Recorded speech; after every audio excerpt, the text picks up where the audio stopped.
My brother-in-law assaulted me, left me with a bloody face and a dislocated shoulder, all because I refused to be their guarantor on a mortgage. My sister's response? You should have just signed it.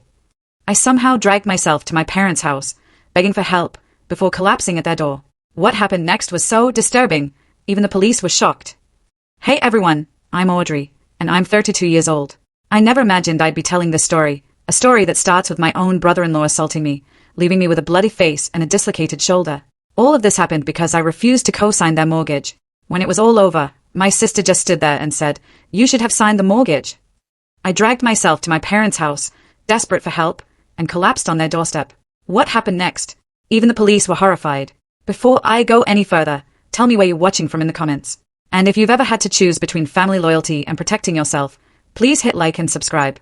Growing up in a modest neighborhood in Michigan, Natalie and I were a team. She was 5 years older and always had my back. She was my protector on the playground, my tutor for homework, and the one who chased away anyone who teased me.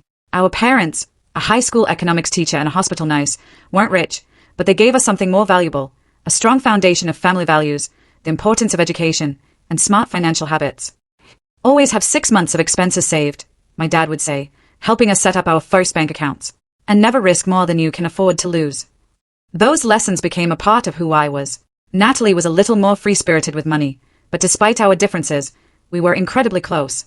I looked up to her confidence and how easily she handled social situations. When she left for college, I was devastated. I missed our late-night talks and her protective presence. 4 years later, I followed her path to college, working part-time jobs to help with my scholarships. While she bounced between majors, I focused on business administration. I was fascinated by organizational structures and management. After graduating, I landed a job at a marketing firm and worked my way up, becoming an office manager by 29. My hard work paid off, and last year, I bought my own 2-bedroom condo. It was a huge milestone, a symbol of my financial discipline. Natalie took a different route. She worked a series of jobs after college, never quite finding her passion. 3 years ago, she met Greg at a barbecue. Their relationship moved fast, and they were engaged within 6 months. The wedding was beautiful, and as her maid of honor, I gave a heartfelt speech welcoming Greg to the family.